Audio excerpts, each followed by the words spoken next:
So Oversoul Assembly is really fun, and then I was very happy to get in the Mirrodin block to get Death Cloud, because Death Cloud went right in hand with Oversoul Cemetery. It allowed me to put all the cards into play, already got value out of them, then sacrifice them and potentially get more value out of them, and be up on lands, because a lot of those spells like Solemn Simulacrum are ramping me lands. And I could go through. I didn't care about stuff going to the graveyard, as I'd get them back and eventually just out-card advantage them. And this was in a very, very hostile standard environment. People complain about some of the recent standards, but back then there really was only two decks. There was Tooth and Nail and Arcbound Ravager. And if you didn't play one of those two decks, you weren't competitive. But being the rogue decker that I am, I was stubborn enough to try to get this Death Cloud deck to work, and it was pretty successful. I had a lot of success with it back then, so this card will hold a special place in my heart. And then again, I took a long break until I was working as a courier. And I commuted about an hour to work. It took me I lived about 30 minutes away, so it took me about 30-40 minutes to get to work. But in rush hour going back from work, it would take me upwards to 2 hours to drive home. So I decided that I would stop into instead, it would take me 2 hours at rush hour to drive home, or again, 30 to 40 minutes after about 7 o'clock to drive home. So I decided, no, either I can drive home at 5 and get home at 7, or drive home at 7 and get home at 7:30. And I decided, what the hell? I'll just play around in Salt Lake City at this game store that was close to my work. And the cool thing about it too is I could stop in Courier. I had a ton of downtime, so I could stop in the day and just hang out there and whatnot, play at the local games with the owner and whatnot, just talk Magic. And the format at the time, Return to Ravnica, I believe, had just come out, and so Kamigawa and Return to Ravnica. And I built this deck, and I'm including 3 cards from this because I was very competitive with this deck. I played in a lot of the bigger tournaments in Utah. The scene was very small in Utah at the time, so nothing big ever even came to Utah because we were such an isolated state from the larger tournaments, and Magic wasn't the biggest back then. I mean, we got a States tournament every once in a while, and a GP once in a blue moon. But for the most part, it was just a lot of local tournaments. But we did have a pretty decent scene. We actually had some people that played on the Pro Tour back then and had pretty high ratings. And I did play against those guys back then. And they were playing the usual net deck of the week. And I was playing this Magnivore. And this Magnivore Wildfire deck, Life from the Loam deck. And it ran cards like Kodama's Reach to get card advantage, and Farseek even at the time. Everything was a sorcery in the deck, no instant speeds at all, and Life from the Loam to recover from my Wildfires or Thoughts of Ruin. And why this deck holds a special place in my heart is my first pro player. Well, I guess the first guy that I'd ever played that you could say was on the pro circuit. He had an insane constructed rating. Again, he traveled, he'd been on pro tours, and he played at a local game store and usually won all the time.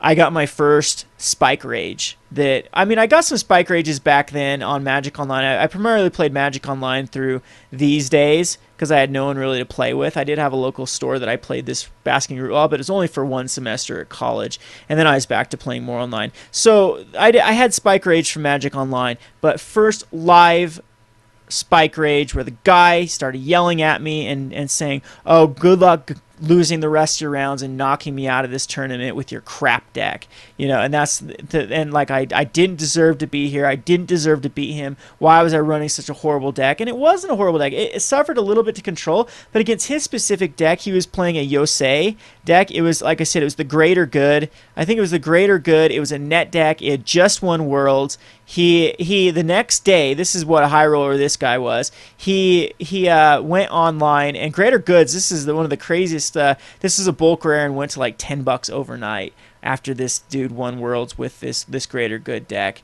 And he went online, just went and bought all the cards and spent like $300 on his deck. And he was dead certain he was. I think it wasn't even first round. I think it was near the finals when I beat him, and he was just, oh man, he was so upset that I beat him with my crap rogue Magnivore deck. And the whole concept of the deck again was to ramp, and Magnivore just stayed in your hand, stayed in your hand, stayed in your hand until you had enough Stone Rains and Wildfires and Life from Loans and Kodama's Reaches and Farseeks and all these. It had some insane control between Wildfires and I think it was either Pyroclasm. I think there was a better sweeper at the time. I can't think of it at the moment, but that swept the field. And he was like a token based deck, so when I swept his cards, it was pretty much, you know, getting a 3-for-1 a lot of times. And then this Wildfire could come out as soon as turn like 4, and I'd actually have 5 lands. Like I would a lot of times make sure I had some lands in my hand to throw down to start life and loading. And the cool thing about Wildfire is it cleared both the board. There was actually a lot of 4 toughness stuff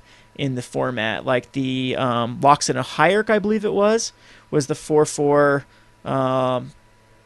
Yeah, kind of.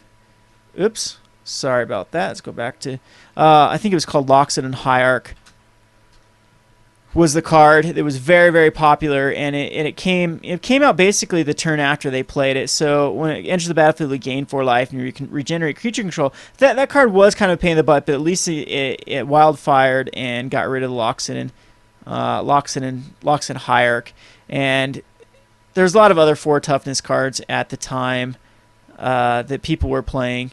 I'm trying to think of some of the other decks. There was a Kokoshu deck as well, and there was the Greater Good deck. I think there was either a junk Greater Good deck or a white-green Greater Good deck, and then there was a couple other decks. I'm sure Control was a thing back then as well, and whatnot. But to handle Control, I used a card called Bezeju, and maybe Bezeju should be on this list too, because I just love the card so much because it was such a boss against Control decks. I could resolve any spell with Bezeju by just paying a life. So these cards will always have a huge place in my heart, and that's why I'm including all 3 of them, because it was my very first. This is when I got addicted, probably, to making Spike's Rage. And then I took another break again after, I believe, even before Dissension was released.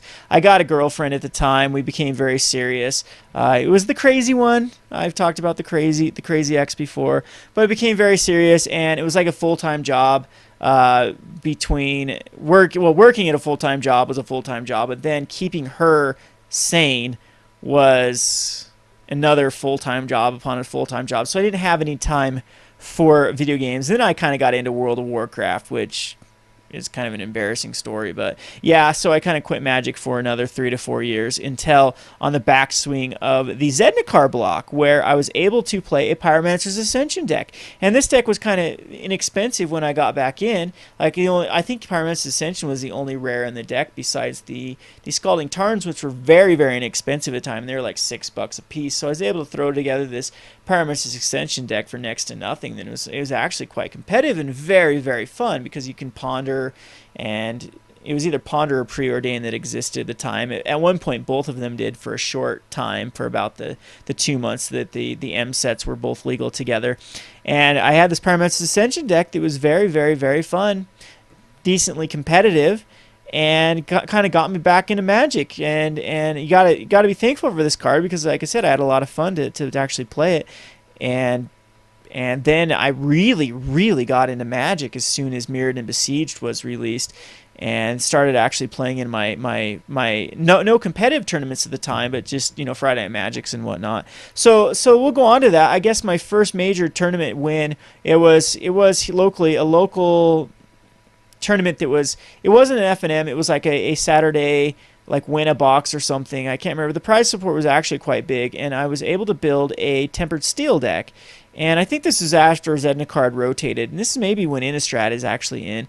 And it was no one was actually playing Tempered Steel, and I just judged the meta right, that everyone was playing these decks that Tempered Steel just had a very easy time. I think it was like Zombies was one of them, and there was like a black-blue zombies list, and then there was the beginnings of Delver. Delver hadn't quite taken off yet, but there was kind of the beginnings of Delver, and there was also the not Valaka, it was the Wolf Run deck was very big, and the Spirit decks were very big as well. The cool thing about the Mox Opal, the Tempered Steel deck, is I was so much quicker than even, and it was very good matchup against Delver at the time. They didn't have all their oppressive cards quite yet. and I was able to build a tempered steel with whip flare. I was the only one that was actually using the red version with whip flares and galvanic blasts and good old Mox Opal, tempered steel type deck. And had a lot of fun. I actually won a lot of tournaments with it. It really gave me a taste for competitive Magic, and kind of the rest is history after that. Then we go on to my first big tournament ever, and actually let's move these over, because let's put them in order of even though this was new for Exia, this is chronological order.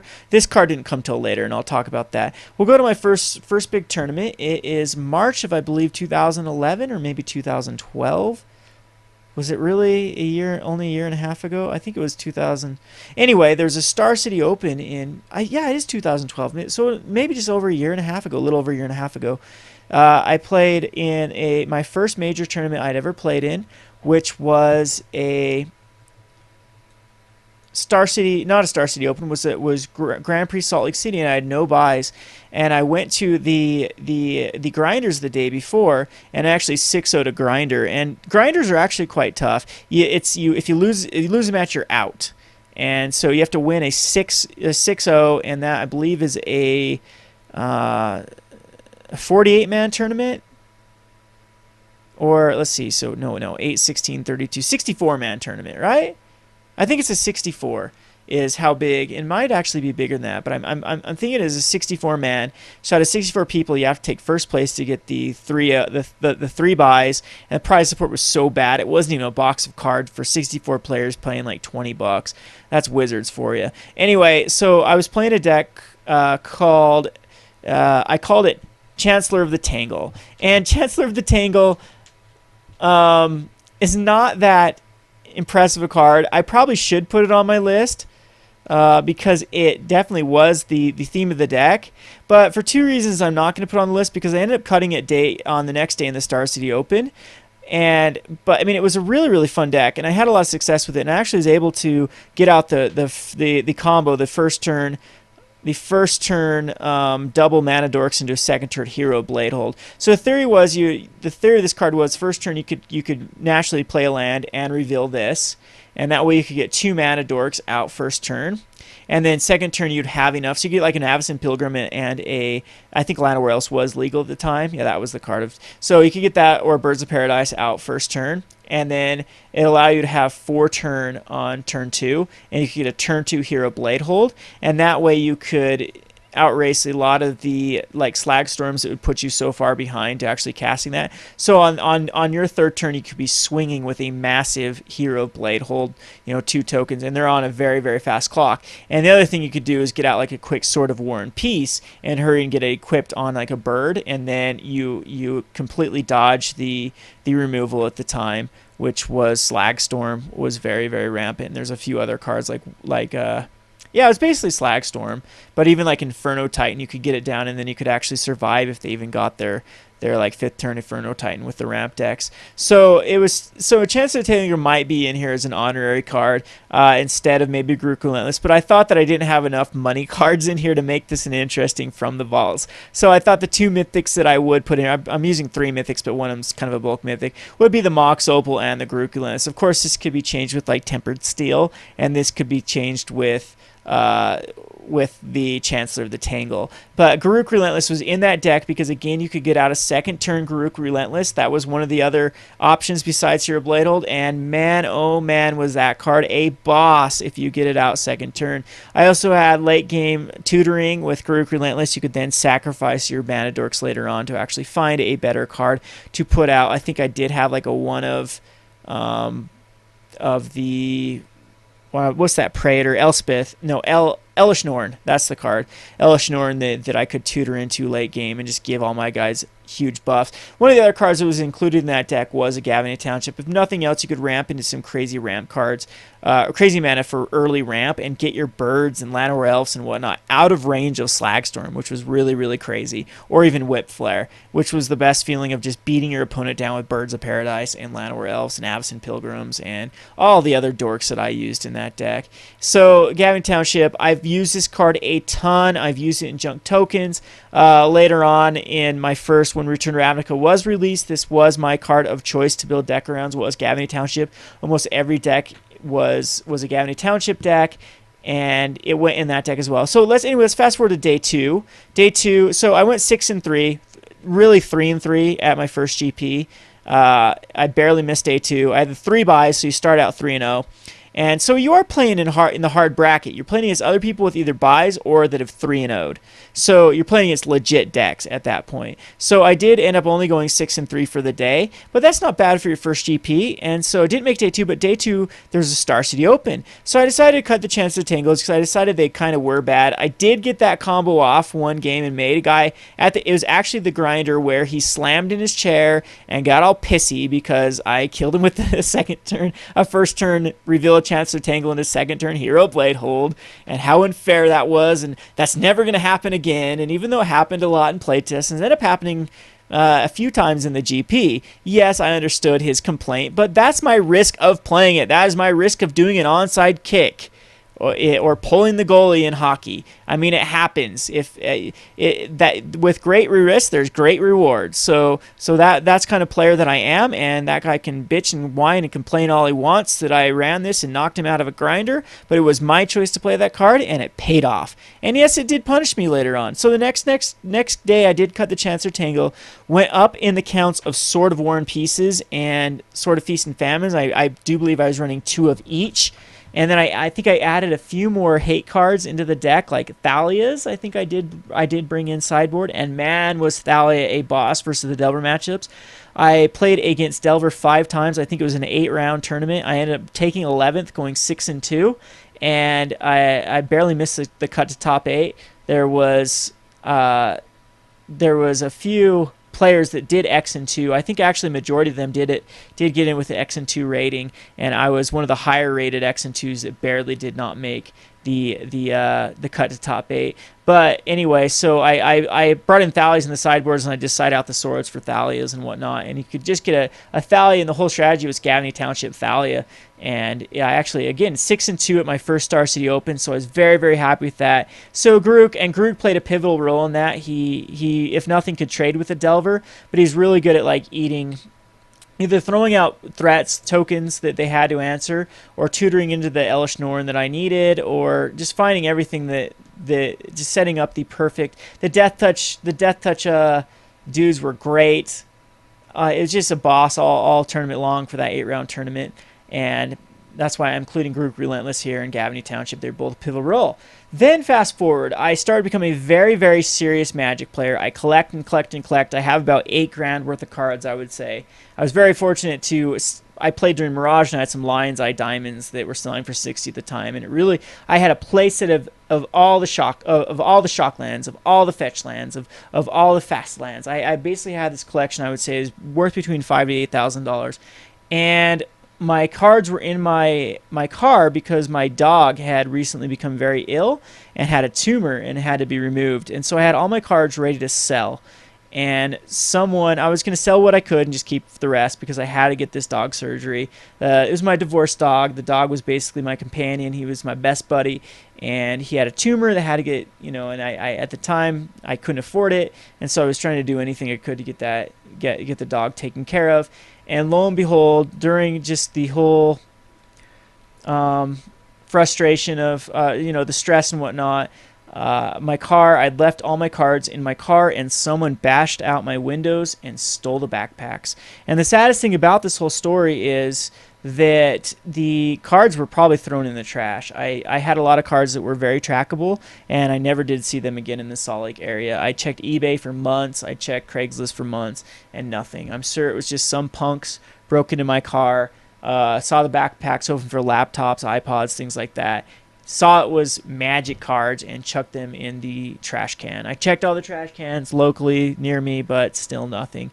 And anyway, the whole point of the story is I was out of basically every Magic card that I had except for commons and uncommons, and I didn't play forever. And then one day I'm like, I'm not going to let these jerks ruin my happiness. I took like a 2-3 month break all through Avacyn Restored. I didn't even play, I don't think, until the very end of Avacyn Restored. But one day I did decide that, you know what, screw these guys. I'm going to start playing Magic in. And I bought a dual deck that had 2 Birthing Pods in it and some other key cards, like a Thragtusk, I do believe was in that deck. I'm not sure.